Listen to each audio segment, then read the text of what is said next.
In 3, 2, 1. Are we live? It says we're live. It says we're live. Look at us, folks. And we listen to our YouTube overlords. Uh-huh. What's the algorithm want us to do? You want us to dance? I'll put on a two-piece. Christian's a savage. I thought you were going to say toupee for a second. Why would I need a toupee?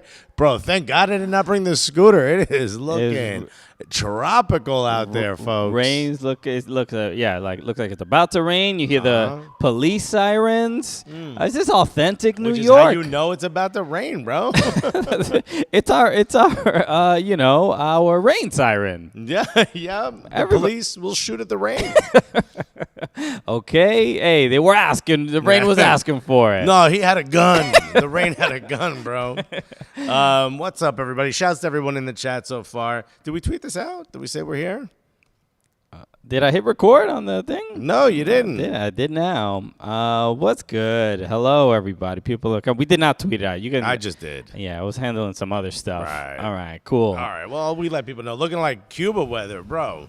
It comes in fast. I was just in Orlando. The weird thing about, I don't know why, maybe it's just the tall buildings here, but it feels like you could see the weather coming from miles in Orlando.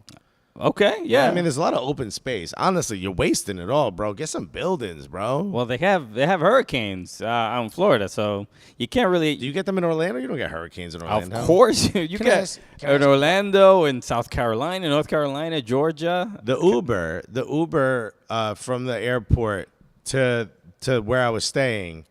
This woman had a massive Batman tattoo on, like, not her hand, but like where a wristwatch would be. Like the face of a wristwatch. Right. So I'm not sure where that's. I guess it's the wrist, but it's like massive. And it's all I see is she's driving, right? Is this. And I'm like, is this person going to turn around and tell me, that I should have been more active on January 6th? You know what I mean? Or are you just a Batman fan? It was just an odd placement. Then she told me she used to be a police officer. And I'm like, this is all starting to make sense. But she did tell me that Orlando, Florida is the #1 tourist destination in the world. That's it. Oh, okay.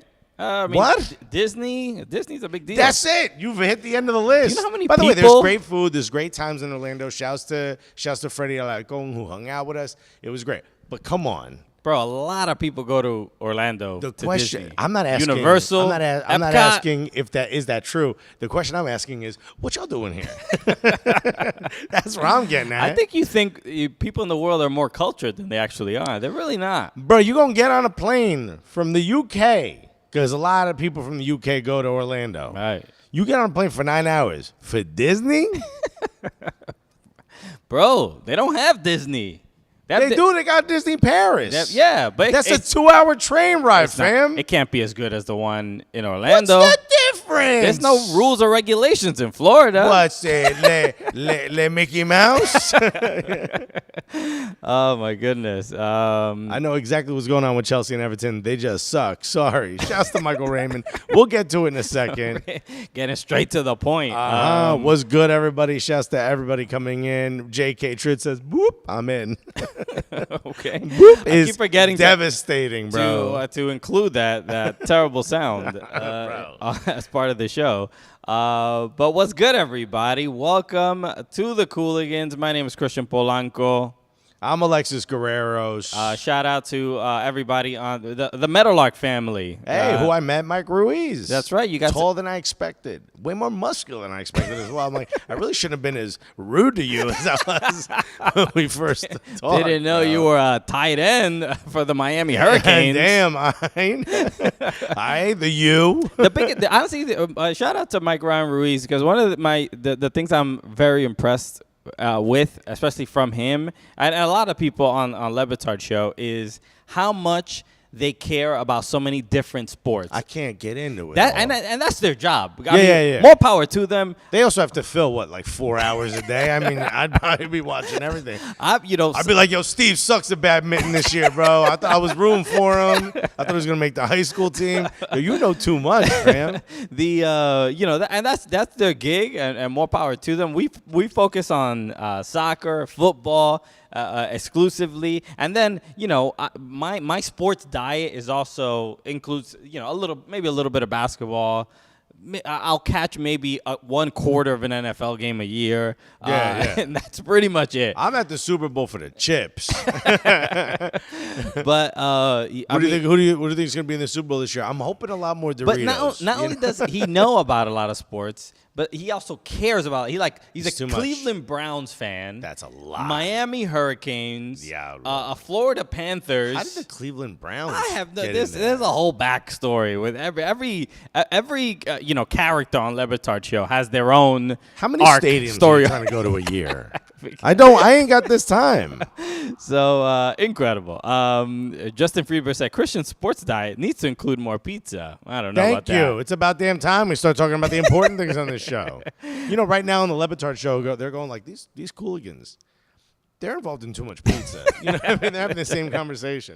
Cleveland style. What kind of pizza is that? Which, by the way, is trash. Del Boy Zero says Florida is American Benidorm for British working class. Have you been to Benidorm? What is Benidorm? I've been to Benidorm. My is that? buddy got married in Alicante in Spain, which is on the Gold Coast in the south. And they said, there's a bunch of great restaurants in Benidorm. These are people from San Antonio, Texas, by the way. Okay. Can't trust them. I was like, guys, we're in Spain. You flew from Texas to Spain, to Madrid, and then you took a train or drove 5 hours to the coast. And all they've done is sit in the pool and eat burgers and french fries from the pool grill, which is a George Foreman grill. Right. In a little shack. I'm like, guys, you came all the way to Spain to eat this? And they're like, what? This is great. I'm like, you could have done this in Texas. Let's go. Let's go eat something. And they go, all right, well, we heard there's great restaurants in Benidorm. And I should have taken the previous information and used that as to judge their good restaurant. Got it. Their judgment of a good restaurant. And I did not. And I follow them. And we get to Benidorm, and I am handed a laminated menu, always a mistake, a laminated menu with the British flag on top. And guess what's on this menu? Burgers and chips, as they call it, which is French fries. When you see the British flag on the menu. On the menu, that's a mistake. You're not. You done fucked up. Oh, no. When the Union Jack is staring at you in the face on a laminated menu that has two donkeys cheering a glass of beer. Yes, you've made a mistake. Justin Friedberg. You know what? By the way, Luke Sturgio. What happened? I just realized I forgot to plug in the Ethernet again, but I think we're fine. Let me just plug it in. Oh, man, this guy. By the way, Luke Sturgio says, Alexis is the guy who gets invited to Super Bowl parties and asks what food they're serving and won't go if they don't have at least 2 flavors of Doritos. You are 98% right. Because if I like the rest of the food, I'll bring my own Doritos. I'll bring chips. Last time I brought Voodoo chips. Oh, right. Zapp's Voodoo chips. Those are delicious. Incredible. Is that from Louisiana? Where It is. It's a New Orleans brand. Yeah. Their story is that all the seasonings fell because of an accident in the factory. And I've learned from cereal commercials growing up, that's not true. Right? You can't put like a health scare as why you came up with this great flavor. But you know what it is? You know what voodoo actually is? I don't know. I mean, I know of the practice, the religious practice. No, not that. The voodoo chips. You've had voodoo chips before. I remember? have. Yes. Yeah, I remember you got a giant box. We both got giant boxes of voodoo which chips. you let your dog jump all over and ruin the chips. I, out of respect, ate them. Everybody knows chips make a good doggy bed. Yeah. He brings me the box. It's all scratched up and stuff. Same thing that happened to my face. You let your dog eat my face. What the hell are you talking about? What was that cardboard cutout? The Heineken? You say it like yours was pristine. Like I protected this man's face. My vicious golden doodle. Yeah. Bro. Oh yeah. The dog liked to scratch at your cardboard cutout. Protect the cardboard cutout, dog. I don't care about your dog. I don't care. Get him toys so it doesn't scratch Alexis. Anyway, voodoo chips are just all dressed Canadian chips. Did you know that? All dressed? All dressed. Great. 2 great Canadian chip flavors we don't have here, all dressed in ketchup chips. Chefs, by the way, ketchup Doritos, absolute flames. Okay. Ketchup chips? Boo. You go to Benidorm. What you know, bro? Ketchup chips are fire. My favorite moment was when I got all dressed. I gave him to wifey, and I filmed her. I said, "What do you think?" She took a bite, and she goes, "Oh, this tastes like ass." And then she went in for more chips, and I was like, "Hell yeah!" Okay. That's wifey right there, baby. Okay. Hello, everybody. Now that we got all the food out of the way, shout out to OSNYC. We got all the food and all the mechanical issues, as David Myers said. Shout out to OSNYC hosting us again here, the dopest gaming space here in New York City. You can see it behind us. You see this giant screen that we've overtaken with the Cooligans logo. They actually, host when they host tournaments, or sometimes people stream or they play games, and they make a big, huge event out of it. This is where you watch them. This giant screen right behind us. So, come out to OSNYC, hanging out. They make a big event out of it. They do. That's as they should. You don't ever work for a political campaign. They make a big event out of it. They have a good time. People come out here, they leave smiling. Look, the staff, the owners. We gave them the greatest slogan of all time, and I'm shocked they haven't used it. Which is what? OSNYC. Get in here and fuck around a little bit. I don't know why they haven't put that on the front door. Shouts to OSNYC. Come here on a date, whether it's to get some drinks or whatever. I will continue to say this is one of the greatest first date spots in all of New York City. Did you swipe right on a dude you're not sure if you like him or not? Come here. All right? This is where you test them, right? See if they're any good at Smash Brothers.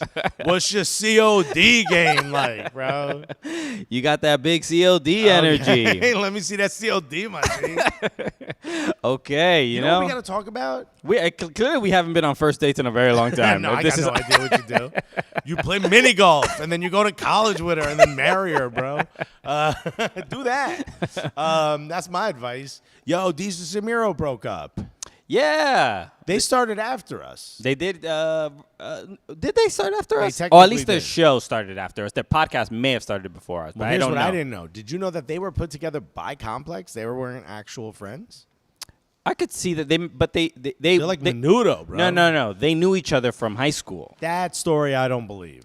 They both have said that was true. They knew each other from high school, but they weren't friends in high school. No. The story is they didn't go to the same high school, but for summer school, they would send you to a different school. Right. Because Miro's school didn't have air conditioning. So they sent him to Deez's school. And so that's how we know each other from summer school. And Deez's was a smart one. Why is a smart dude in summer school? Okay. Don't make sense. I went to summer school for one class once in high school. For what? I failed one class. You were malcriado, bro? No, I wasn't a bad kid. You failed the class. That's in Land household. That's a malcriado. I failed one class in high school. What did you fail? I've never failed a class, by the way. Humanities. I didn't cheat. Unlike you. Oh, yeah. So you weren't a smart student is what I'm hearing. What the hell's humanities? I never studied humanities. Humanities is basically English and history sort of combined. And it was my high school was not like a traditional school. Bro, that's trash, bro. It wasn't. English and history together? What the hell's that? Like you read a Shakespeare book and then they teach you about the history and time? Why those references? Not exactly. It's more like you would. What would you know? You failed the class. Why am I asking him? All right. I guess we can move on. Yeah. I'm asking whole student over none here. of my input that is directly about my own life is really valid. You failed it. I'm not out here telling you about trigonometry, my G. I'm not telling you. I'm telling you about the course. This class. The reason I failed the class was because the teachers were very strict, and they had a rule that if you were late to class, you couldn't hand in your homework. That was the rule, and it was really, and that was the toughest part. Wait a minute. If you were late to class, you couldn't hand in your homework. Correct. So then why go to class? Well, if you didn't show up to class and you didn't have a proper excuse, then you really couldn't hand in your homework. Then you definitively are failing the class. So there were probably about 3 or 4 classes I got too late, and I missed. I did the homework and I couldn't hand it in. This is the most Christian way of failing a class. You did the work but couldn't hand it in. Bro, there was only one time I lied and I was able to hand in the homework, and I said, I turned my wristwatch. I turned the time back, and I'm like, I'm on time. I'm looking at my watch, and they were like, oh, okay. And that was the only time. They believed you? They believed me. bro. Lynn and Floyd. I got caught. Lynn and Floyd. Those are my teachers. We called them by their first you names. You call them by their first name. If I did that, I get slapped up in my school. I got caught with a lot of weed in my backpack, and I lied my way out of that. And you turned your clock, and you still failed the class. But you know what? I've always said this. Even though failing that class, that was I learned the most from that class. And it was so beneficial to me, and I'm not happy I failed it, but it was actually a good thing that I failed. It taught me a lot about responsibility. What Hallmark movie are you making? I'm just saying, bro. What did you learn from failing? I learned about discipline and being on time to things and things like that. And it was also a great class. It's cute though. I mean, good for you, bro. Okay. You can make something out of yourself after being a delinquent like me. Yeah, this kid was late in class. Was your family upset? No, they were fine with it. Yeah? Yeah, because I was not like a shitty student. No, yeah. So it was just like, this wasn't like it's all downhill. Right. Yeah. Where'd the heroin come from? Why did this start? For you? Who are those naked women bagging cocaine in your room? You really turned the tide. You were late twice. Okay. Christian gonna be gray by the end of this season. Oh, they're still talking about the Everton thing. We're getting there. Christian went up to a teacher and said, "Boop." That was the teacher's first name, bro. So, but yeah. So what? Look, shouts By to the these. way, I never had summer school. Okay. I never failed the class. You've also never accomplished anything in your life. So what? What are you talking about? What are you talking about? Stop agreeing with him behind the camera. Anyway, so look, shouts to Diaz Samaro because I became a manager at the age of 24, Right. a regional vice president at the age of 24. How long did that last, Alexis? How long did that last? A year and a half. I made money for a year and a half, bro. This guy. Anyway. And then the economy was like, whoop. Okay. So, look, again, shouts to Diaz Samaro because they are, I think, at this point, New York staples. And it sucks to hear that. I'm hearing all these stories about why they broke up and they had some, manager. No, that's the plan. I don't know. Planned Who knows? Did you know Diaz is getting his own show on Complex? Good for him. Look, they're both going to be fine. But Are they? But you know what, though? That they are an era that I think a lot of people sort of grew up with. Not just grew up with, but I think a lot of people sort of, they helped form, sort of a lot of how people viewed the New York culture. They added a lot of fun and levity to the whole idea of what it means to grow up in a place like the Bronx. So Right. shouts to people like that who, take the culture that we're all familiar with and expand that and teach that to other people. They're to me, they're very similar to There we go. All right. We should be back. There we go. We're back. We're back, Are we? baby. Yes. I don't know. I still see spinning. Nope. We're good. We're good. There Sorry it about is. that, everyone. My bad. Christian had a boop. That was on me. That's on me. Well, what should happen is that if you're on Wi-Fi and here we Ethernet, it should. It's like a fail-safe. It should go right over to the other one, but it did not. No, it did here. not. That happens to me sometimes on my computer. Bezus and Bureau. Shouts to Jamal, who, by the way, Jamal shot me a message on Instagram. He's like, "You're in Orlando?" And I said, "Yeah." He goes, "What's the percentage of Arsenal to Chelsea fans?" He wants to know who's the most popular. Yeah, okay, I can tell you who was the happiest after the match, bro. We dusted him. Yeah, bro. we should start there. Alexis did go. I didn't go this time around. Alexis went to Orlando. So many people were asking about you. That's how it should be. One of which was Gilberto Silva. That's right, Gilberto. The homie. We interviewed Gilberto Silva, about a year ago now? Twice. We've interviewed him twice. I only remember the one, but it was short. We did one for our show, and then we did one for the preview show for the CONMEBOL show. The previous home of ours. Mm-hmm. And as soon as I walked up, I'm like, he's not going to remember me. And I'm talking to someone I know. I'm Yeah. like, he's not going to remember me. And I turn around and I go, "Hey, Gilberto." And he goes, "Cooligans." And I was like, I turned to my buddy and I go, "He remembered me." My voice got so high, I completely fanboyed. And he goes, "Yeah," and he got a big smile. And then people were starting to bother him for pictures. So he kind of hid behind me. He used me to stop the other people so that he could... He wouldn't have been able to use me to hide behind anybody. No, they would have been like... What's that coat rack standing in front of Gilberto Silva? What's that Dominican coat rack? So he goes. It's like a rapper name. He starts now talking to me as a way to be like, everyone leave me alone. I'm talking to someone I know. And he goes, yes. He's like, and Ray Parler's there. And he's like, yes, he's funny. You know, Cooligans. And Ray's like, yeah, right, nice to meet you, right? And that was it for Ray. But you met Ray before. I've met Ray before, but he doesn't remember. Right, this was at... Unless I had, a glass of Jaeger. He's not going to remember In Charlotte, we interviewed him on stage. Yeah. Great guy. But Gilberto Silva goes, yes. And he's looking around and goes, where's the skinny one? I was like, oh, Christian. Yeah. Bro, love it. I was like, it's me. If he calls me the skinny one, what does he call you? Alexis. Don't you dare. Don't you fucking dare, Christian. That's just, I'm just saying, if it was me Balexis Barreros, my birth name. If it was me there instead of you, I don't want to know what he said. He'd probably say, like, where's the hilarious and sexy one? Where's that guy? Where's the guy who didn't fail out of humanities? Yo, why does he know so much about us, bro? It was dope. So how was the? I didn't get to watch the game. The atmosphere was incredible. Remember last time we were at the stadium, Camping World Stadium, which used to be, I believe it was like the Sun Bowl or something like that's a citrus bowl. Right. Some bowl. It was a bowl. Remember there was no air conditioning in the press box? I do remember that. Okay, now there was a little bit of air conditioning in the press box. Improvement. Yeah. You felt a gentle breeze. And I want to give a shout out to, I can't remember his name right now. He gave me his info. But the dude from London is Blue.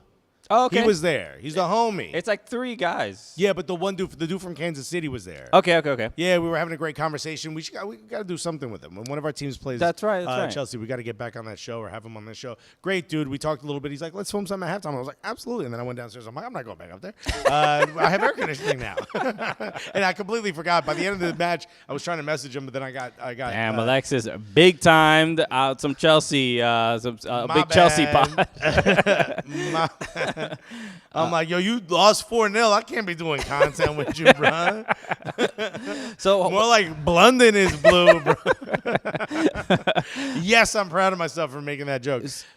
So okay, but they lost 4-0. How did Chelsea look at all? Horrific. Really? How did Pulisic do?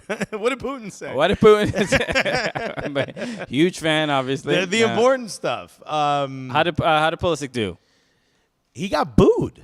He got booed. Yeah, on his first touch. By whom? Fans. Chelsea had to be Chelsea fans. I don't know if it was Arsenal fans have nothing to be upset with him about. That's what I don't understand. I don't know if it was Arsenal fans that wanted to boo him because he's playing for Chelsea, or if it was Chelsea fans that aren't USMNT fans, because it was a very international crowd. Right. Most people I think most people were from America. Most people that I spoke to were like from around the country. Okay. There was obviously a lot of Brits there as well that decided to make a vacation out of it because you're in the most luxurious place on earth, Orlando, Florida. Jamal said Chelsea looked like Everton. Ouch. I don't. Who's that a bigger insult to? Wow. I can't tell. Blelsey, bro. Still time for Chelsea to sell back. It's been 60 days. Sell back. I don't know. Yeah, I don't know either. The ownership. Oh, the owner. Yeah. He's like, no, this is you, bro. Now, you need to hold this, Abramovich. You didn't tell me this was a lemon. Damn. Yo, you painted over the crash mark, bro. The skinny one and the Benny one says Crimson Pizza. Let's go. And Del Boy says Alexis more cushion for the pushing. Please, no pushing whatsoever, bro. Okay. Still tough for Joe. Okay. Whatchamacallit? One of the things that people were like, some Chelsea fan was like, oh, you guys don't want to talk about how we had more travel and less rest. It wasn't a 1-0. You know what I mean? This was a 4-0. It was kind of easy. Pretty hot, though, as well. It was disgustingly hot. But still, I mean, Aaron Ramsdale made, I think, like 2 really big saves. Okay. So there were moments for Chelsea, but nothing compared. Arsenal just looks like they're on another level. Zinchenko looks like an absolutely incredible. I saw a couple signing. highlights. Yeah, he looked pretty good. I didn't know this. Mikel Arteta was the one who convinced Pep to convert him into an inverted left back. Okay. Yeah, because he was a midfielder. Yeah, he was a midfielder. Grew up as a number 10. And he's playing midfield for Arsenal. No, he's playing left back in a kind of a weird system. So they're going to start 4 at the back. Okay. So going left to right, it's going to be Zinchenko, Gabriel Magalhaes, William Saliba, and then Ben White is going to be the right back. But Interesting. when they attack, Zinchenko goes forward, those three shift back, and it becomes a three-man back line in attack. So it's going to be Gabriel, Saliba, and Ben White as a sort of three center backs. We got to get you one of those big, digital Illustrator, boards. bro. Yeah, bro, so you can. I'm just going to be finding ways to draw dicks on it, bro. No matter what. So- And then you pass it around, and then around again, and around again, and then maybe you miss a couple passes. Is it always just squirting in a goal? That's the way you do it, fellas. Okay. Look. So we should get right to it and talk about Minnesota United versus hosting Everton. Because yes, speaking Did of you watch 4-0, this? I did watch this. Let me ask you another question. Did you watch all of it? I watched the entire thing, every minute. I mean, it was It's torture porn, bro. it was surreal. I mean, look, It's like watching a sex tape of your ex and the guy she left you for. I mean, I'd pay for that. Well, it's funny you should say that. Let me pull that up. No, it was I mean, look, it's obviously embarrassing, right? Because also Chelsea did lose to an MLS team as well. They lost to Charlotte. They lost in penalties, but it was a more competitive, experience for both clubs. Experiences doing so much work in that sentence, bro. Everton, the way I failed my humanities class and learned something from it, that's what I hope Everton got out of that loss to Minnesota United. It was brutal. I mean, this is what Everton did just win, I think 4-2. Also, Adrian Heath is supposed to be the homie. Adrian Heath, whose homies with us. We remember when we went to We saw homie in the airport. yeah, we hung out with him. I don't think I ever posted that photo. We did hang out with him. No, I think you did. I don't know if I did. I may have not. Anyway, but we did meet Adrian Heath at the airport. We were on the same flight when we were flying. When we did the Everton documentary, we were on the same flight to Manchester. And he was a great dude. And you could tell how much he cared. He was going to the same game that we were going to. Right. And you could tell how much he obviously. And even as we were doing the tour, as it got closer to the game, they were like, Inchy's coming. Inchy. People would come by and be like, Inchy's going to be here to like the employees. Yes. He's like a boy band. Well, look, Minnesota gave Everton 4 inches because it was a rough night. Bro, I heard they didn't even do a first whistle. They did click clack. That was bad, bro. Look, this is my. What is Everton missing? This is my theory. Everton is missing. Where's the humanities? A proper midfielder. They're missing a proper midfielder that can just maintain control of the ball. A James Rodriguez, if you will. Who's doing nada. I don't know why Frank Lampard is not calling this man immediately to get him back on the team, because I think this will be the right move. They just need a little bit of quality and just controlling the midfield a little bit. We saw it against Arsenal. There was just there's I don't know if it's necessarily the players or if it's tactically. It's just simply about maintaining control of the game a little bit. Michael Raymond said Everton is missing good players. Just without a doubt, we all know that. But that game in particular, we were talking about Adrian Heath, and I think it was interesting because at the end of the game, he did like a post game, interview, a post match interview, and you could tell that it hurt him to defeat Everton that badly, to humiliate his former team. He was definitely proud of his own players and proud of the club. There's not taking anything away from that. I'm sure he's a competitor. It doesn't matter what team is in front of him. But there was a little bit of like, he wasn't, if you watch this interview, he's not like looking at the camera. He's like not making eye contact. He like doesn't want anybody to see into his soul. Right.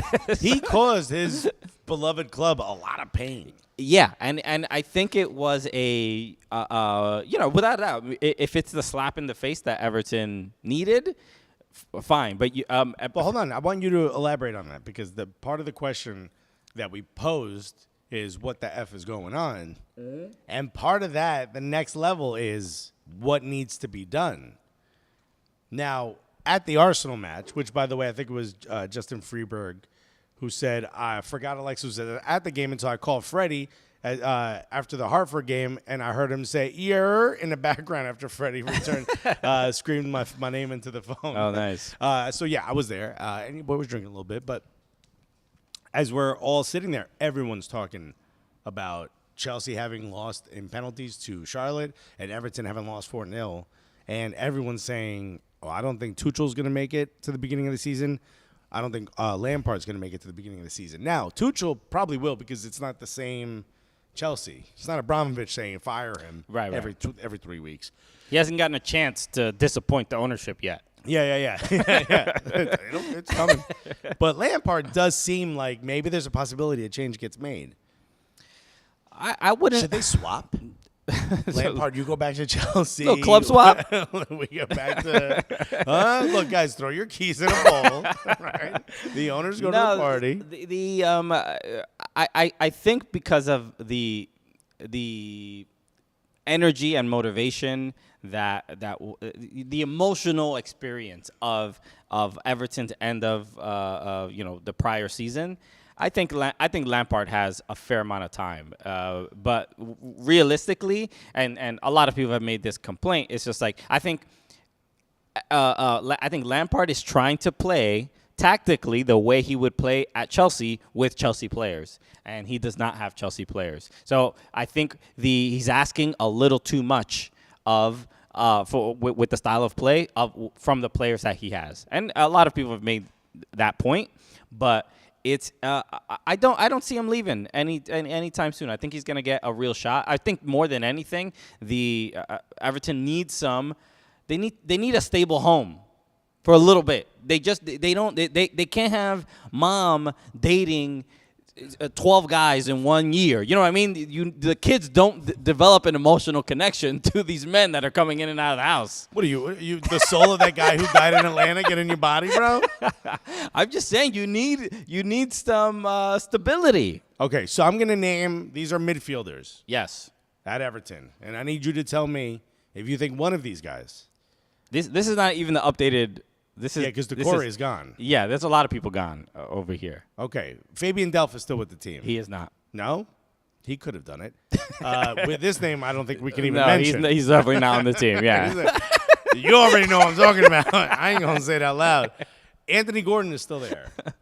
Anthony Gordon is still there, yes. Not a number 10. But he's no, not a 10. No, he's a winger. I want to find out, can one of these players be made into a number 10? Should I go to Transfer Market? Maybe they have the more. Hold on, no, let's go through because we have to listen to our fight. Who can be a 10? Who can we convert to a 10? I'm gonna say a name here. There's two names that I have in mind. Okay, but let's start with Alex Iwobi. Alex Iwobi cannot be a 10. Why? He is a winger. He is a winger. Midfielder. Good with the ball at his feet, though. Not that great a passer to be a 10. No.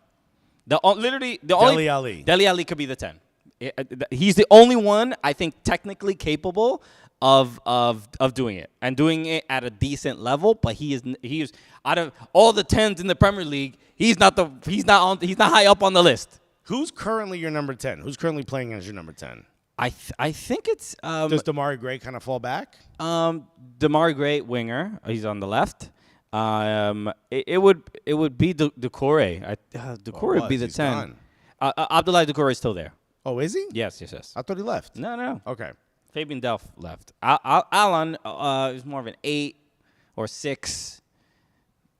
But there lies the problem because they had a great 10 in James Rodriguez, a great passer, great left-footed player. You have this thing with James Rodriguez, bro. Because it makes no sense that mom and dad ain't getting back together, bro. You need to move on. Go get yourself some candy. I'm gonna make your mom happy. Bro, yo, that one came from the reserves, bro. That happened. But everybody knows what I mean, okay? Crimson Pizza says move Iwobi inside. I think Iwobi could do it. No, well, we can't do it. I mean, look, how about a Iwobi, Dele Alli, central midfield pivot? No, that would be the worst. Because who's going to be out wide? Who would be there? Nobody. If you ask Gilberto Silva, me. Look, this is a huge problem. And, we were talking to the guys from from Toffee TV when we were in Baltimore, and we were talking about scouting, right, and scouting in the area, and how that's changed in England, right? See fancy we put mom. What's she doing? But you can't make those comments in this chat, bro. So we were talking to them about what the scouting is like in England, and like the way it is in MLS, where in the United States, there's like it's regional. Like so the clubs are only really allowed to scout from certain areas that they're near, certain states that they are near, and that's just the you put in some regulations so that people are not like flying all over the country to try to get players or poaching players. It can make it a little bit difficult. Sure.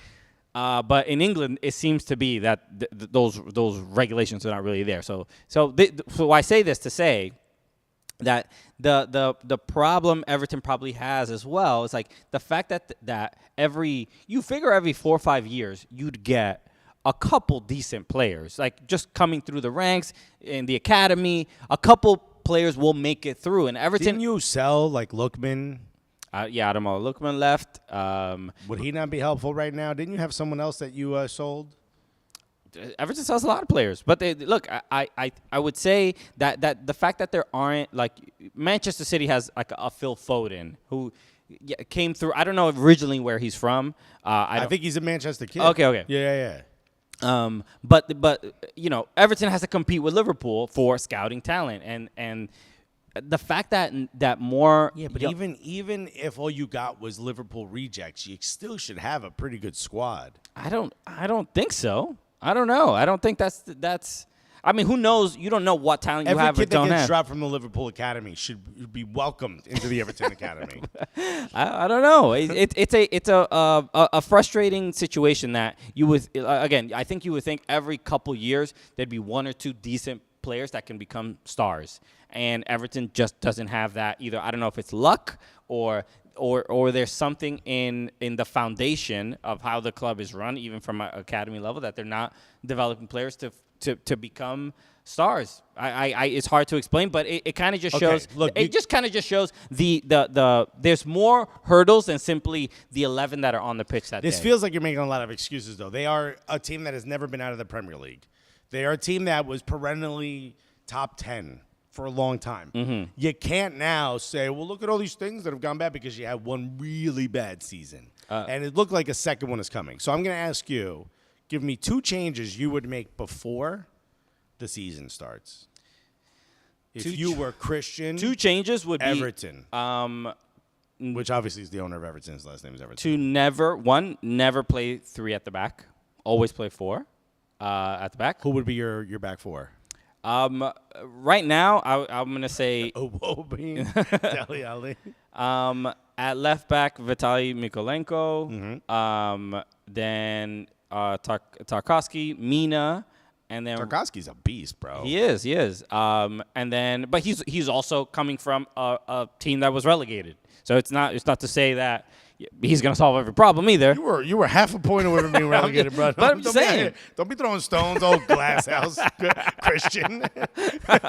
And then at right back, this is probably a tough one.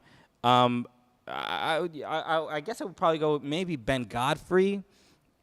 Okay. Seamus is like Ben Godfrey's better defender. Seamus Coleman better passer. Old though. Seamus old, man. Wow. Damn, bro. Bro, I know he's injured, but I don't think he's recovering from that burn, bro. You one of my heroes, but bro, I had to. Skin graft after that burn. Unleash Yerry Mina. 2 Changes, my favorite soccer theme SoundCloud rapper. 2 changes. Milton Gerdine said Townsend gone. Andros Townsend is not gone, but he did tear his ACL last season. We did see him in Baltimore, and I think he should be back sometime in the middle of the season, hopefully sooner. But yeah, we could use him. The Bay Area Guna said Dusty Coleman. Wow, bro, there's no recovery from this shit, bro. He's getting it from both angles, man. The chat, the host. It's over with. The skinny one is being mean, bro. Oh man. These all sound like League 2 player names. Yo, they do kind of, yo. Tarkowski, bro. That's some old two Bundesliga right there. So look, it's hard to say, but at least there were a couple embarrassing moments in that game against Minnesota. I'll try to give you four up of the them four that goals. I can remember that I know. Yeah, but the fifth embarrassing moment was also Dele Alli missing an absolute sitter right at his feet. All he had to do is just direct it into the goal, open goal. As an Everton fan, when you see Dele Alli, like I can't imagine how far removed he is from like the wonderkind that he was supposed to have been. You know? I think we can wrap our heads around it. It's hard to really understand it because I remember as an Arsenal fan, I wasn't like scared or anything, but he did like kind of terrorize us a little bit. He had a couple. What was the hit? Didn't he do like almost like a James World Cup goal? There was a moment in. I mean, I've probably wiped all that from my memory. He had a huge goal that I think added a couple more zeros to his wages or whatever. Post fake dreads, Dele Alli has been trash, dude. Sure. I mean, is he just also a little bit before that as well? He wasn't really getting any playing time. But that's time. To me is the demarker, you know? Yeah. The moment of demarcation. Right. The demarker is just not a word. I guess one of us also failed English class. Barraguna said Mourinho did a real job on his confidence. Yes, I think that once Mourinho got there, this guy, bro. I think that is. Yo, Juan Mata never recovered. Dele Alli never recovered. Under Pochettino, the dude was a baller. Yeah, he was balling, having a lot of fun. It's That's interesting. a name that was rumored down in Orlando. I kept hearing that as well. That Pochettino, who doesn't have a job right now, that Lampard would be fired and Pochettino would come in. Would you welcome that? Only if Lampard.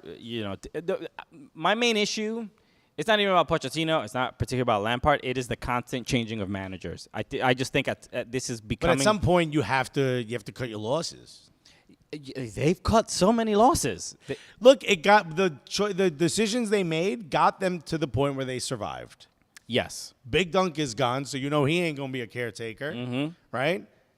At some point, you have to make, and it should be a quick decision. I don't think Everton can withstand another. 3 months of should we not? Come World Cup, you're going to know where this team is. I agree. And if you're in 16th place, 17th place at that point, aren't you supposed you're screwed. Aren't you supposed to give managers a certain, like some transfer windows? At least one. Lampard this is his first one. No. When was he brought in? He was brought in with like 15 games to go. So, no. He didn't get January? Did he get January? I don't think so. Or he arrived like right after. No, because they sold. Benitez was still there because they sold Luka Dean. But it was his choice to bring in Dele Alli, was it not? Yes. All right. Yeah. I mean, he got the tail end of that window. Not a real proper opportunity to bring players in. What's he done with this window? Tarkowski, and we're still waiting. I'm still waiting. So no, I think he'll be fine up until at least the next transfer window. I can't imagine that. It has to stop. They have to just say like, yo, how do we right this ship, bro? I mean, this might be one of the most influential things ever written in our chat. Justin Freeberg said, Everton whoops managers as fast as that janitor whooped his poops. Okay, yeah. Go back a couple episodes to really get. Honestly, don't. I think you literally have all the context you need right there. And Ice Cobra said Rooney to coach Everton after they're both fired from their current gigs in October. DC is also going to be a tough gig. I'm surprised that he didn't go there as a assistant manager. Go to DC as an assistant, or go to Everton? Everton, yeah. Got it. I don't know. I mean, look. I think he wants to get out of that area. You know what I mean? Sometimes when you grow up in a place, you don't want to go back. Right. You want to just visit. Rooney got too many warrants in Liverpool. You know what I mean? Too many people after him. Got warrants, bro. Everton has that spinny wheel for the spinny wheel for the transfer window.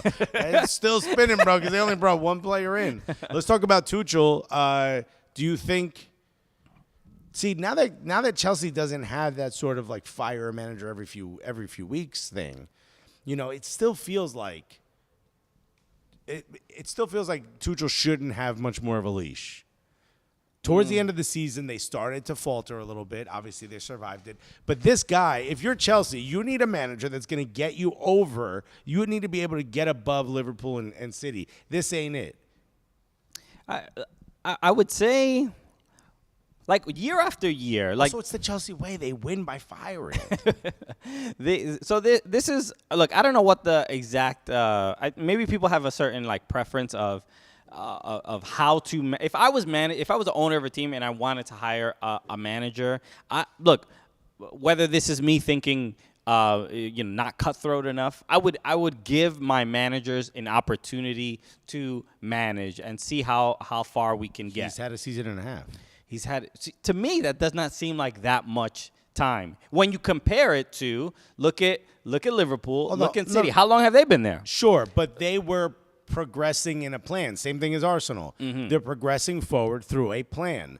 Some fans, one of which is in front of us right now, doesn't have the patience with such plan. You know what I mean? Some fans want the changes to happen a little bit quicker, right? And some of us, are genius and know that if you just wait a little bit, because So under that, but there is no progression in this plan. I highly disagree with. They won. By the way, the fan I'm talking about, furious right now. They won Champions League. And according to your barometer, Mikel Arteta should not be the manager anymore. What? Why? Because you said it. Tuchel has had just a year and a half. He's made how many finals? He has lost some FA Cup finals, some League Cup finals. But they're not degressing. You can't argue that they're going backwards. They just can't. They can't get up. How can I not argue that? But they can't get over the mountain, which is Manchester City and Liverpool, which are the world class, the top two managers in the world. I don't know how far. And in fact, you're saying that, but I don't know if you want to pull this up. Klopp said himself. This is a quote from Klopp. He said, "I have no idea who will make the race. It looks like City in the end will be the champion. If we hadn't been champion, I think they would have won it 5 or 6 times in a row, which is crazy in this country. I mean, this is City and Liverpool at this point are like immovable forces, Right. Couldn't pull it up? Yeah. I read it already, so don't worry about it. Okay. But when you think about like someone like Klopp, who I think sometimes he does this to be a little bit sort of like reverse race. Hilarious. Reverse psychology was the word I was looking for. Really? Klopp is more of a men's rights kind of a guy, so I apologize. No, Klopp is a great dude. Klopp's an absolutely great human being, but from what we know. I mean, look at that smile. I know, right? It's fake. He's got fake teeth, right? He does. I mean, yeah. He has veneers. He has veneers. You got a BBL. It's all good. That's right. They put it in the wrong place, though. Did you see that lady in the plane whose BBL exploded? I did see that. This is great, dude. She had to go in reverse outside the plane. She got wheeled out backwards, bro. It was hilarious. She looks like she fell asleep on an ottoman. Right. And they were trying to move her out without waking her up. That's basically what she looked like. Yeah, it looked like she was leaning over a sex toy. No, I'm not letting go.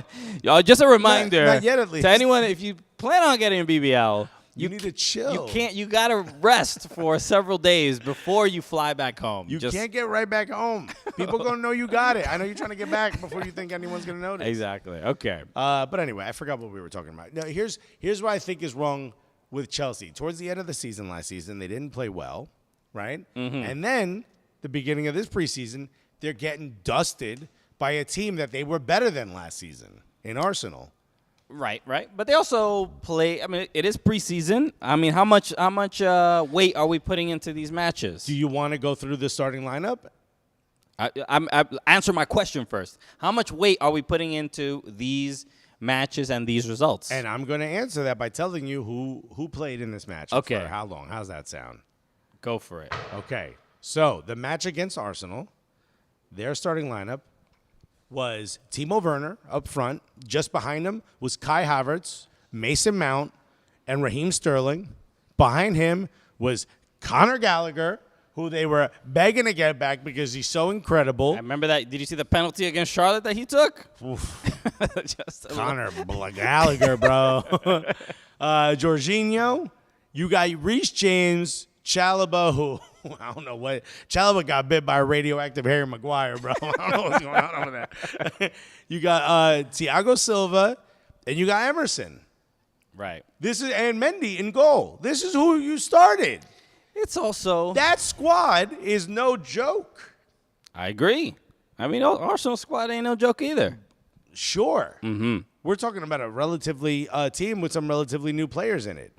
We've got a brand new center back who's 20 years old, who, again, I said will be the best center back in the league when Virgil van Dijk is gone. But incredible center back. You got Gabriel Jesus, who hasn't been on this squad. You've got Martin Odegaard passing to him. Martinelli, who was a backup last season, starting. You've got a team that presumably is their best starting 11. And we dusted them, bro.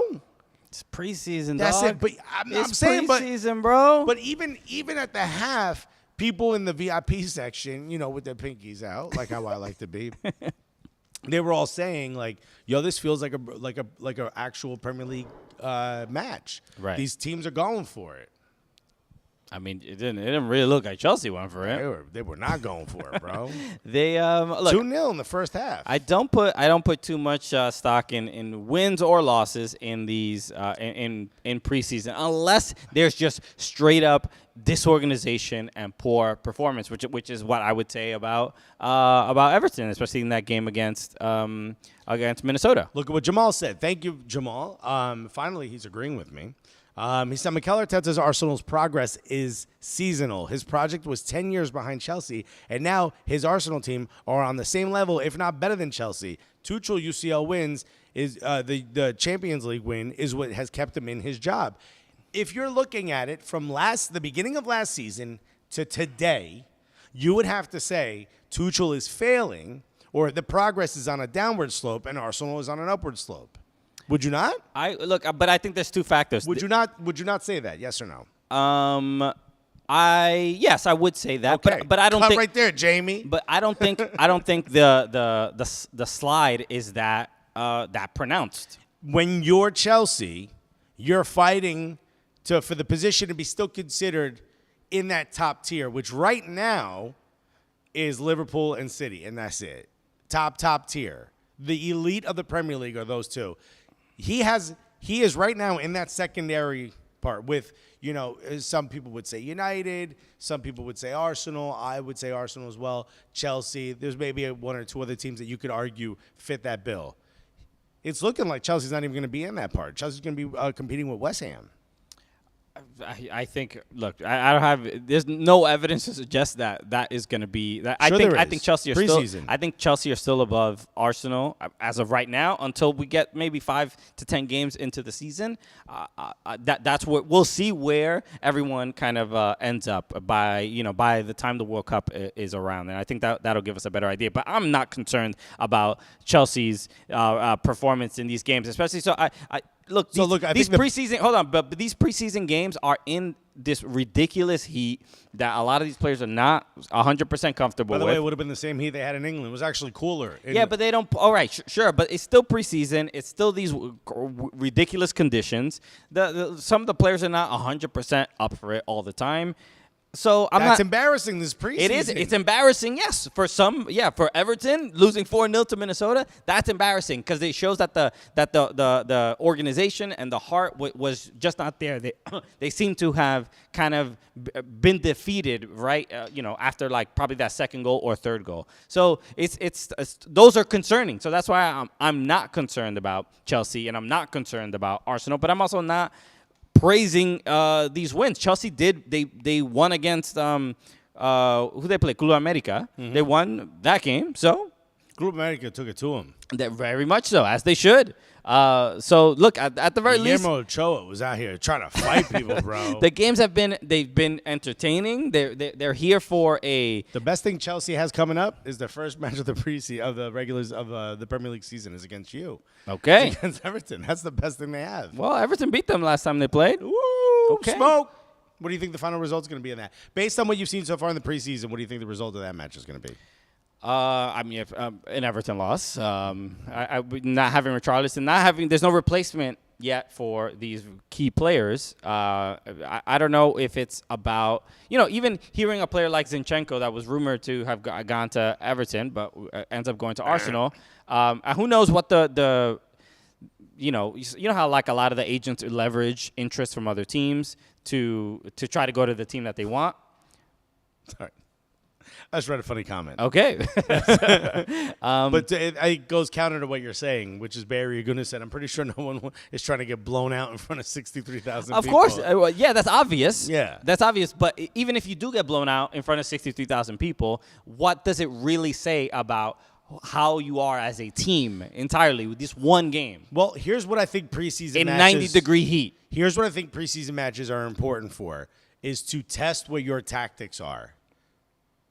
Right. And if you're getting beaten 4-0 by a team you were better than by how many points last season? I think like 12 points. Mm-hmm. If you're getting completely destroyed from beginning to end, and their backups are destroying your backups as well, there's no silver lining, that's not a good look. It's just not. I agree. It's not a good look, but it's also not time to hit the panic button either. Oh, buddy, that you should be hitting it like that, bro. Panic button. There it is. But here's what I want to talk about. Someone who should also be hitting the panic button, Cristiano Ronaldo. Nobody wants him. Well, it seems like Manchester United want him, but he doesn't want them. I don't think that's the case either. Eric Ten Hag has been... Eric Ten Hag is saying what Eric Ten Hag has to say. That's all we can go on.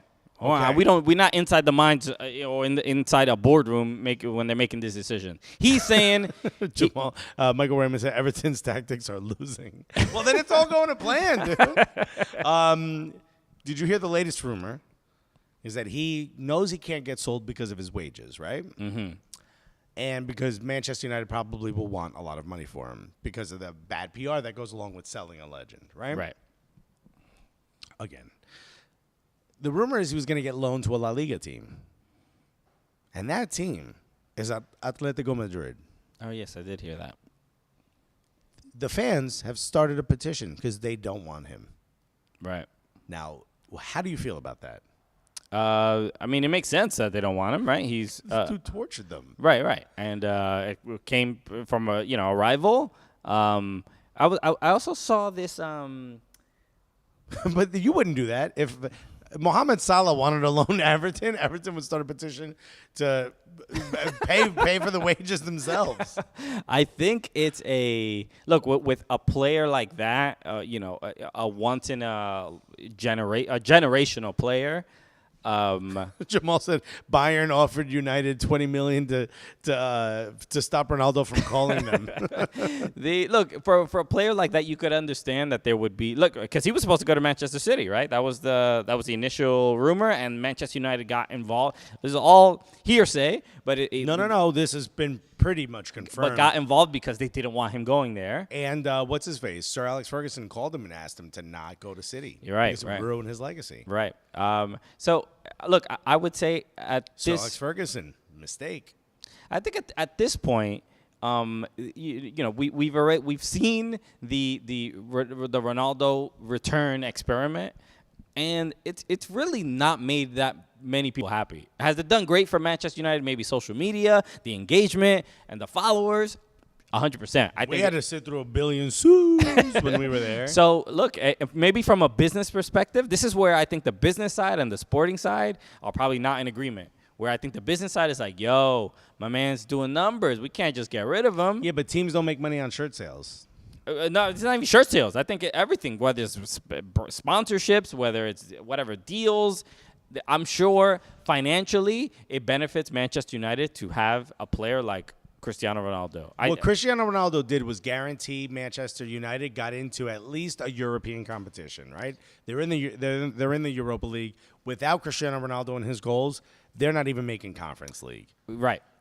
So he was 37. He's going to be 38 years old. Sure, he's a physical specimen. At some point, even Volvos break down at some point. At some point, this machine will stop working the way it's working. And I think we're going to start to see that soon. If you're going to get any value out of him, you have to leave. You have to send it now. And I think what you're seeing out of Manchester United in the preseason is a team that's way more unified, similar to like when Arsenal got rid of Aubameyang.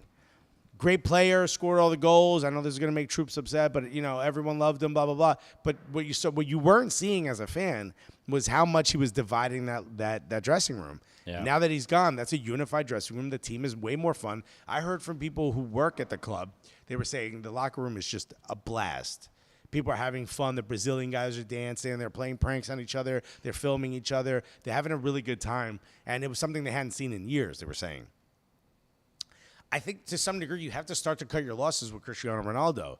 And I think what you're seeing by no other team want him is that all the fans, especially people like Flex, do this all the time. Oh, he was the best player on the pitch. That goes to show you, if a 37-year-old shouldn't be the best player on the pitch. He shouldn't, but also just because he's the best player on the pitch doesn't mean that he makes the team better, right? You can be the best player on a team and make your team worse. Yeah, it sounds AD. It sounds counterintuitive, but I think this has really been the case. If all your goals are coming from one place, the level of skill it takes for Ronaldo to score with the teammates that he has around him, you need to have a generational superstar of a player to get through he basically is a Band-Aid for all of Manchester United's problems, because you know those goals cover up all the holes. Right. And look, this was happening early in the season last year where people were concerned about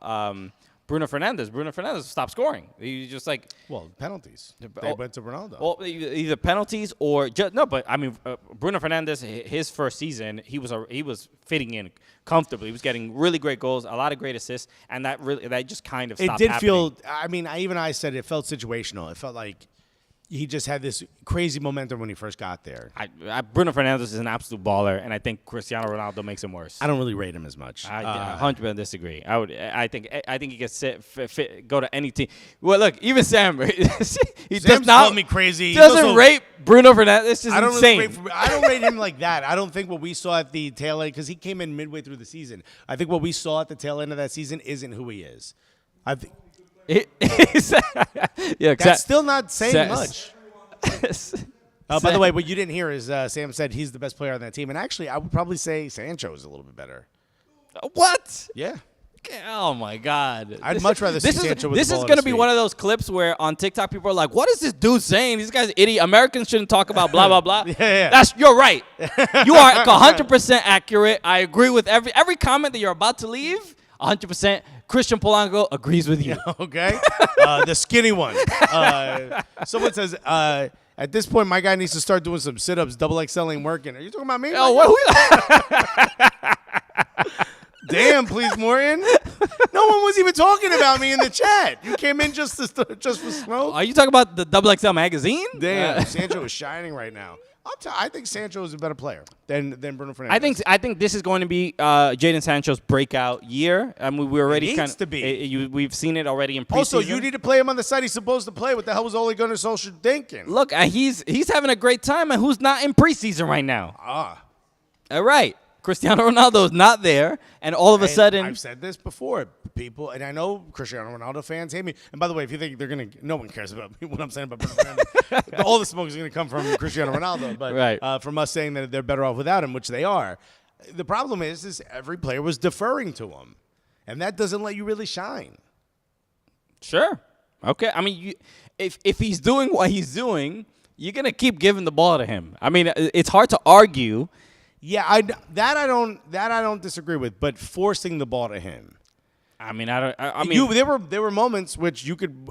Someone did a compilation on many of them have, but there's a couple compilations on YouTube of Bruno Fernandes missing or shying away from taking a shot on goal where he would have prior to pass the ball to Cristiano Ronaldo. Okay, there's a lot of debate in the chat whether some people are saying Bruno Fernandes is mid. Some people are saying, please Martin said Fernandes is a beast, but they give him 90 minutes every game. The man is tired. Justin Freeman said, Man U is already starting to show that they can move on from Ronaldo. Ten Hag. Bruno Fernandes is a Benfica player. That's how I rate him. Didn't he? He didn't come from Benfica. No, that's why I think his level is. Absurd. I think he's an incredible. He'd be like a Benfica legend. Oh my God! What a man! I gotta. Yo, Sam, get in here. Replace this man. And also the video of him yelling at the younger Manchester United players who were filming TikToks outside. He was like, "Put down the fucking phone and get in here. It's training, bro. You're half an hour early. Let the kids do what they want to do, bro." Let him have a good time. Okay. Michael Raymond said, yeah, he's midfielder. There we go. That's what we need. Yeah, Christian loves that one. And the crowd goes mild. So yeah, look, I think hold on. Before we finish talking about it, I like Kirby D's question. He's like, okay, but let's be honest. Where's he going to go? That's right. And I mean, he has it's not that he doesn't have options, but if what Champions League club would take him? Because that's the only thing I can see. Well, he's been offered a ton of money. What is it? $250 million a year by a Saudi club. Okay. Well, he's not going to do that. He doesn't need money. Money's not the thing that's going to motivate him. What I just said is a lot of it, though. I mean, he's one of the wealthiest human beings in the world. He's one of the wealthiest people that have ever existed on planet Earth. Money is not going to be the thing that. Think about how much more you'd have if you took 250 What million else does he need? What could he possibly buy? I don't know. A bigger yacht? Well, he's going to be competing with Bezos and Musk to get into space, and I don't think he's that interested. Musk is busy getting into his coworkers' wives, bro. You hear these rumors? I haven't. I mean, you sure feel free. Spread them. Spread the rumors, Alexis. Bro. Old milk chest Elon Musk. That man is a milk barrel on his chest. That dude got negative melanin, bro. His nipples are clear. I don't know how that's possible, bro. I can see your organs through where your nipples should be. Yo, your veins spell out, don't take your shirt off. So, look, what Champions League club would take him? Because that's what this seems like all the kind of childishness and pettiness is kind of about. J.K. True said, sorry, Christian, you can't replace Alexis until he has at least one transfer window. Using your own rules against you. What Champions League club would even take him? Because it seems like he's been posting, pictures of him, exercising and showing his abs. Right. Clearly that he's like Thotty, training, straight up on his thotting game. Yo, he's just thottying it up. Thotiana, Ronaldo. Bust down Thotiana. So he's doing that, and objectifying this dude is hilarious. But he's doing that. It's all for the publicity to kind of show that he's still dedicated and still dedicated player. If he was a dedicated player to his team, he would be at preseason right now playing. But he is at a level where he could be like, nah, I ain't playing. I ain't doing preseason. He's doing the Iverson. We talking about practice?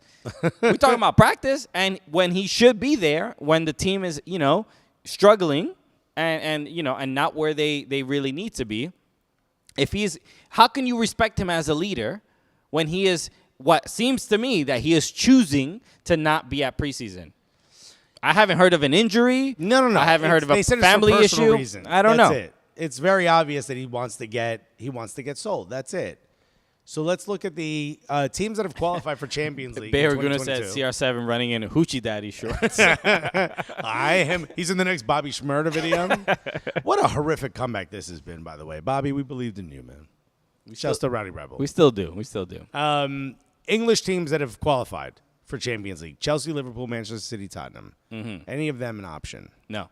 Should any of them look at Cristiano Ronaldo? I mean, you can't not look because he posts all the time. I think Tottenham should make a run at Cristiano Ronaldo. No. There's no way. Because it would cause you want catastrophic failure, bro. Absolute mess at Tottenham. Spain, Atletico Madrid, Barcelona, Real Madrid, Sevilla. I mean, look, I could possibly see a fit back at Real Madrid. I could see it's it. Benzema's time, bro. Ben agree. would walk. I agree, but I think Ronaldo going to Real Madrid, I think there's an improvement of the team, or at least they stay the same or they get better. I think he could be better. I think he could make the team better. Okay, Italian teams. Look, he's not going to Atletico Madrid. The fans don't want him. He's not going to Barcelona. They can't register anybody. Yeah.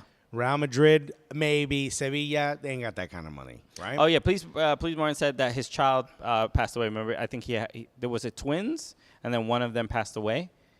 Yeah, but that was last season, was it not?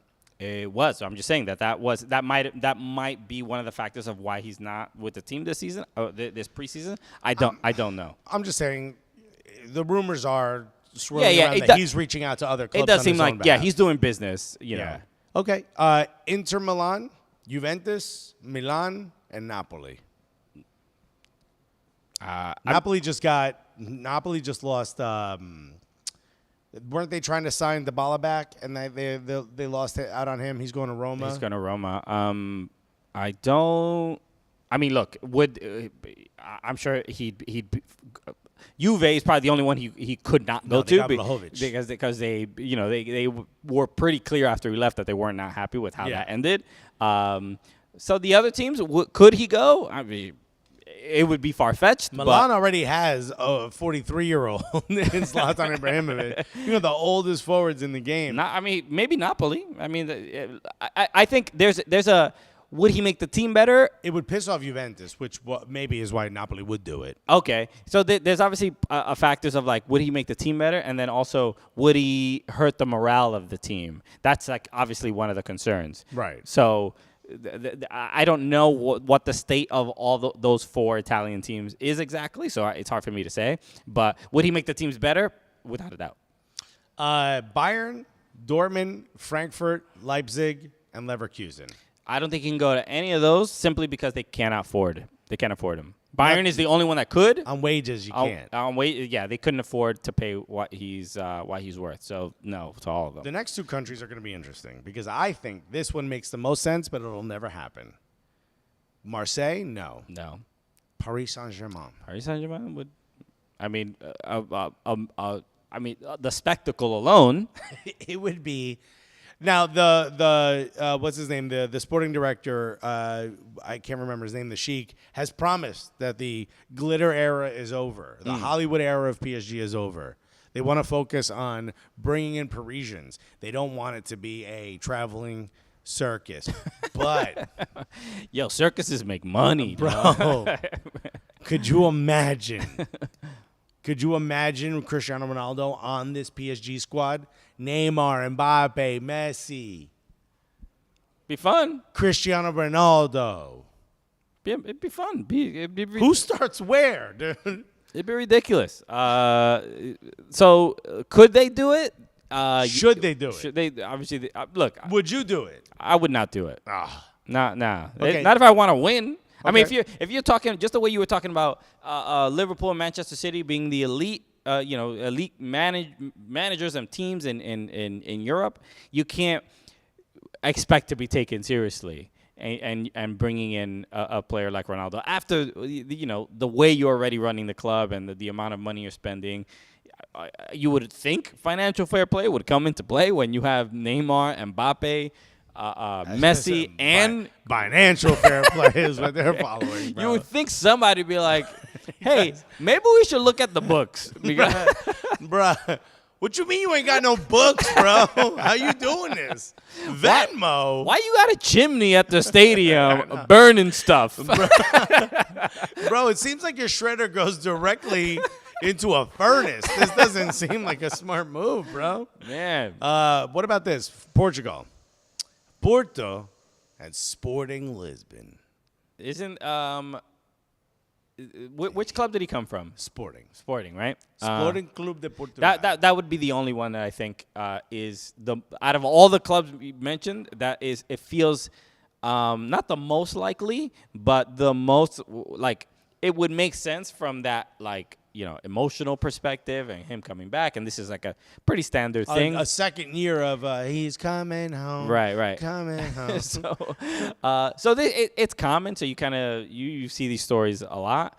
But I also don't think this is his last season. So I don't think he's retiring. No, I think he's got 2 seasons left. Okay. But there will be a time when he realizes he ain't the top dog, and I don't think he could do like Zlatan is doing, which is become more of a situational player. You know what I mean? Situation, but also Zlatan is clearly a leader, even if he's not playing, even if he's injured. Ronaldo does not seem like that. We saw and look, from what we've seen, remember the all or nothing Juve, and seeing him in the locker room and how upset he was at results. Right. Remember when he was like, "This sucks. Y'all need to be better." And he saw the camera. He's like, "Me too. We all need to be better." I too. I am holding a mirror up to myself. When I said all of you, I meant me. I meant me. So look, so I don't think he is as useful in that capacity. He is a beast on the pitch, That is And what. that's it. That's all you're getting. And that's it, right? Yeah. You're getting promotional opportunities, and you're getting. And a then beast on you the know, pitch. we always compare Ronaldo and Messi. And Messi, I would also say, is probably not the biggest of leaders as well and biggest personalities. But listen to the other Argentinian players, how they talk about Messi, how they talk about him in every. They literally say that Emi Martinez said this at an interview. He said, I want to make sure I play and we win for him, for Messi. So you don't hear other Portuguese players talking about Ronaldo like that. And it is what it is. So yeah, no, you're not wrong. They respect his game. And he's a, as we say here in this country, he's a locker room cancer, I think. I think it's obvious. I think we've seen enough footage. We've heard from enough players. I look. Maybe that is to me. That's excessive. But I think he's as bad in the locker room as Bruno Fernandes. Everybody's entitled to their opinion, but I really do think it says a lot about character when you hear about other people's either reputation or just how your peers talk about you, and people talk about Messi the way they spoke about Maradona. You know, the respect, adulation. I actually think that's why the Argentinian players do that, because they see the pressure he's under with the Argentinian Federation and within the media in Argentina, and he's just constantly compared to Maradona. And I think there is a concerted effort to try to level that playing field a little bit. By the way, if you're watching, if you enjoyed any of this, if you hate one of our shirts, if you love one of our shirts, hit the like button, please. That's right, please. And if you're listening, don't forget to leave a 5-star review. Morton said, Messi went to PSG. Give me a break. I don't get this. Yeah, what they do in their club careers. Do you see what's happening at Barcelona? This dude was propping up this whole club. They failed him without a doubt. I mean, it's like Messi leaves and we realize Barcelona is a Ponzi scheme. Okay, it's this criticism over the decision to go to, he didn't stay at one club. Ronaldo didn't stay at one club either. Maradona didn't stay at one. He didn't stay at one club. Okay, it is, there's a business side. Maradona didn't stay on one drug. There's a business aspect and there's a values and moral aspect, I guess, just about their own character. Right. And I'm not basing it on look, that they're both great players, but just if you remove football from the conversation, they seem like two very different types of people and personalities. Oh, of course, polar ends of the spectrum. So you have to take that into consideration when we're having this conversation of what club could he go to, because this is a factor. We know what he's going to bring on the pitch, but what is he going to bring off the pitch? Is he going to inspire? Like I personally think a player like Messi, even going to PSG, inspires the other players to maybe work harder. Or also, the youth players are getting better by watching Messi. I don't think the youth players are getting better by watching Ronaldo. And I know he sets an example physically. I know he shows up to training early. I know he keeps his body at physical peaks that are way better than everyone else. He sort of shamed the United players a little bit for having desserts. Remember this when he first got back? Alexis to United? was very much against that. Me and my people were offended. How dare you? Me and everyone else in the XXL were like, no. You don't get to take our culture away from us. Okay? Hey, Ronaldo, how about you try sugar once in your fucking life, huh? Do you need all 6 abs, you son of a bitch? Whatchamacallit? But so maybe he sets an example. But then you had that interview where he was like, oh, the young players, we try to tell them what to do, but they don't listen. That's not how they're going to listen either. Oh, I love this. Omar Ramirez coming with some heat. He says, because the Portuguese players ain't soft like Argentina players. Wow, Say bro. it to their face, bro. Bro, what is I this? dare you to say that with Otamendi anywhere near you. You going to get 3-footed. I don't even know where the other foot going to come from, bro. Okay. We just had lunch with Pablo Zabaleta. There's nothing soft about that man, okay? Yeah, no. And we touched every part of his body. I expected everything for softness, bro. Everything feels like a bald skull. Oh, my God. Theo Nero says Maradona is like a party animal. Messi's like a priest. Hey, but you know what? They're both highly respected individuals. Well, like a Jesuit priest, because they party too, bro. Alexis was like, how dare you tell the homies they can't have any croissants? Could you imagine? Bro, I'm going to slap the chia seeds out your damn mouth. This is no country I want to live in. Telling people. This is why we have a constitution. Can someone add a croissant amendment to make sure? Can we codify croissants? You know, where is the Supreme Court on this important subject? Okay, Brett Kavanaugh, you better be on the right side of history. Pursue the life, liberty, and the pursuit of happiness. And my life and my liberty all involve buttery laminated dough that has been baked in the shape of a crescent moon. Boom. Okay. Anything else before we wrap up? JG says Jesuits get lit. This show has gone left and right sharply the entire time. Please more said Portuguese dealing with those mad Moroccan broads. Protect your neck. I don't even know. Is that a thing? Do they deal with Moroccans? Y'all are pulling from very specific life experiences and then throwing in this chat as if we won't live this. We gotta learn, bro. And Ice Core Bruce said the right to bake arms, to bear arms, to bake arms. Went way over my head, bro. Way over my head. That shit bumped into an airplane. That's how far above my head that went. I looked at Christian like, did I have a stroke? Stop me from swallowing my tongue, Christian. What was that? David Myers said. By the way, and I want to say this for a nice cold brew, who's always funny in this chat, but he put the right to bake arms, LMAO. You laughed at your own joke, though. I support it. You got to highlight. You got to really specify that it's a joke. David Myers said, my right to the bacon, egg, and cheese. Hell yeah, dog. Okay. There's certain things. The Constitution.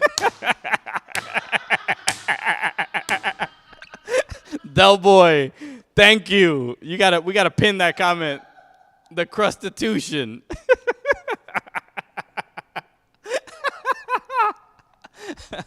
Boom. It's so perfectly stupid. This is what I've always wanted. You think when those like stuffy British dudes talk about like soccer podcasts, they think about this? Yeah, they're missing out. This is a very unique experience. Hey, racists on TalkSport, this is what football conversation should be like. The Constitution. Oh my God, love this chat. Thank you so much. You get one of these, bro. I'm saluting the Constitution, bro.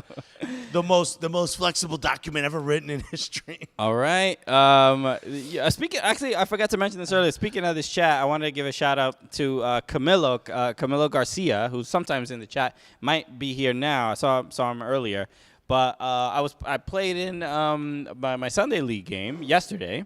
And Camilo was, I guess, plays on another team. He was like, "Hey, what's up? I'm a big fan of the show." And what a long way to go for that. Okay. I'm just saying, I just saw him. I was just playing, and I saw him. So I hope you had a good game, bro. But thank you. It's always nice to meet people from the chat in person. I love that. Yeah. I love when you meet someone that you just know from their little we're all homies.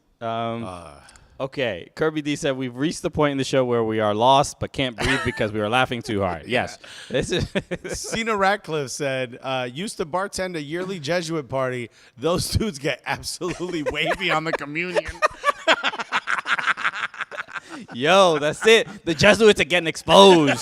Bro, I used to have to carry them dudes back to their rooms. I didn't realize it was that bad. Bro, Jesuits on that drink. Bro, I did a stand-up show at a Jesuit university. You must have crushed because they were drunk. Which no, one? dude. St. Peter's? No. Oh. The in Manhattan. What's St. Francis? No, not St. Francis. What's it? Starts with Baruch. Baruch is not Jesuit? Baruch. What was it? This is school. I think it started with a B. I forgot. It was years ago. It was probably my first or second year of I went stand-up. to St. Peter's University. That's Jesuit. That's how I know. Went and I did a show, and like this girl that went to the school, was at the show. It was at a show in like the Bronx, like an art gallery. And then she was like, "Hey, you were really funny. Can you perform for my school? We have a student union. We love, you know." So I asked a couple friends, Dave Greek, Brian John, Luke Younger. All the people you invited to your wedding. Yeah. So I had asked. These are people I started comedy with. So we go do the show in this school. It's like at basically like a small cafeteria or whatever, a little room. And we are all bombing, just eating it. One after. We're just like, what in the? They're laughing at nothing. They just like are not into this at all. But this is the same girl that was laughing at. I did all the same jokes that I did at the other show. And you crushed at the other one. And she's not laughing at all. And then we realized that because it's a Jesuit institution, none of the students want to laugh in front of each other. They don't want to laugh at, like, if we're making a joke about dating or something, then the boys don't want to laugh because there's girls there, or vice versa. Or what? I swear, this is very different from my Jesuit education. This was so. I think there was like somebody that ran like the person who booked us, who works for the school, was also at the show, and maybe they didn't want to laugh in front of her. It was just brutal, like literally an hour of just all of us bombing. We couldn't. That's shocking, bro. Our school was rowdy as hell. Nah, dude. So after the show, I almost got expelled during orientation for throwing too big of a party. That's where I met wifey, though. After the show, the like coordinator came up to me, and she gave me a check, and she goes, so we're not going to be booking you again. This is my second year in comedy. I'm like, should I quit? I mean, but we got paid, and then we just cleared? Check cleared, and we just bounced. That's on you, Jesuits. By the way, Camilo Garcia says, "Thank you. We won." By the way, he is congrats. We drew 1-1. It was 90. It was like 96 degrees on the pitch. It was an absolute nightmare. Buy a nice cold brew. Bye, everyone. Thank you for everyone. But Camilo has to leave. Congrats, bro. Congrats. Okay. Oh my God, that was. What a show. Yes. I mean, obviously, the title of the show is The Crustitution. So thank you, Doughboy. We appreciate it. Killed it, bro.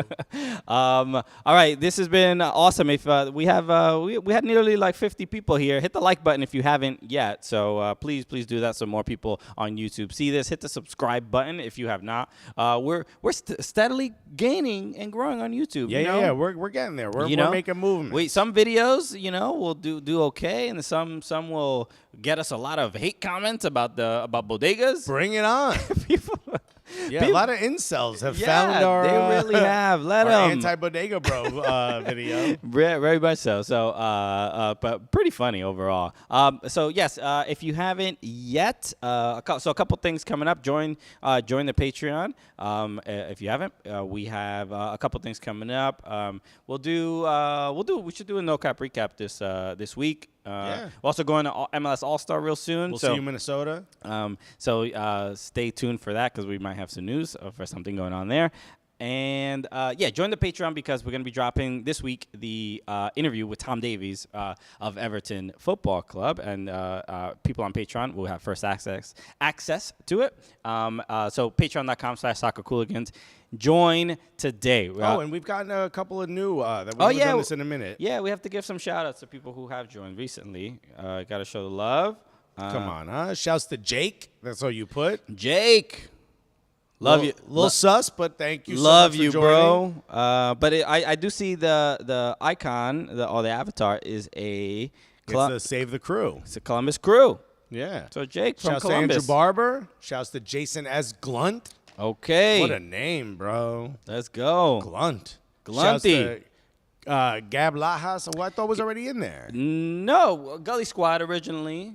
But then made the move over to Patreon. So thank you, Gabe Blas, the Cuban from the South. That's right. Let's go. Brooke Materia, thank you so much. Thank you to everyone who's joined. Thank you so much for the support. Seriously, we appreciate it, and we got a lot of dope content coming to you soon. Okay. Gotta support. Please more said. Gotta support my Black Opino and Puerto Rican bros. Don't even know what that means. We're neither one of those. We're neither one of those. But Black Capino sounds pretty cool. Yeah. Shouts to both of them. I've been called not Black Capino, but Filipino. Yeah. I've been called Filipino, Hawaiian. Someone commented on my picture of me and Gilberto Silva that said he kind of looks like Christian anyway. Yeah. So add that to the list of players you kind of look like. I'll take it. You've got anywhere from Tiger Woods to Gilberto Silva, bro. Well, the list keeps growing. It's it's Bruno Mars. Yeah. Derek Jeter, Yeah. A-Rod, Gilberto, Nani. Nani, I think you get the most. Yeah, I get that the one the most. But yeah, if you see anybody that looks at me, send them my way. Please. We don't get offended. All right. All right, everybody. Thank you so much for hanging out with us. We'll see you tomorrow for a brand new Shouts to US. And as always, we didn't even hear from Poppy today. It's the Cooligans, buddy. It is the Cooligans, buddy. So thank you so much for joining us, everybody. We'll see you tomorrow. Peace. Love you guys.